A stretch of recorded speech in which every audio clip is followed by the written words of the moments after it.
स्वीकृत नगरसेवक म्हणून श्रीनिवास दायमा यांच्या रूपातून मारवाडी समाजाला न्याय दिल्याबद्दल समाज बांधवांनी भाजपचे आभार मानले आहेत। सोलापूर महानगरपालिकेच्या स्वीकृत नगरसेवकांची नावे शुक्रवारी जाहीर झाली। यामध्ये मारवाडी समाजाचे आणि भाजपचे निष्ठावान कार्यकर्ते असलेले श्रीनिवास दायमा यांचा समावेश होता।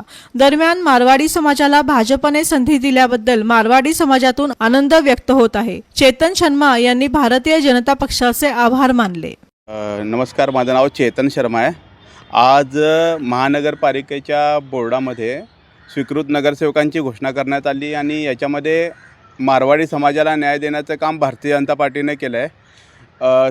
सोलापूरमध्ये श्रीनिवास दायमा या सच्च्या कार्यकर्त्याला, एकनिष्ठ कार्यकर्त्याला भारतीय जनता पार्टीने न्याय दिला आहे आणि त्यांच्या रूपानं आज स्वीकृत नगरसेवक म्हणून त्यांची घोषणा करण्यात आलेली आहे। एकनिष्ठ कार्यकर्ता, समाजाची तळमळ असणारा कार्यकर्ता, समाजाशी जुडलेला कार्यकर्ता आज नगरसेवक म्हणून महानगरपालिकेमध्ये जातो, याचा आम्हाला आनंद आहे। भविष्यामध्ये श्रीनिवासजी दायमा यांच्याकडून समाजहिताचे कामं होती हे आम्हाला आत्मविश्वास आहे, खात्री आहे।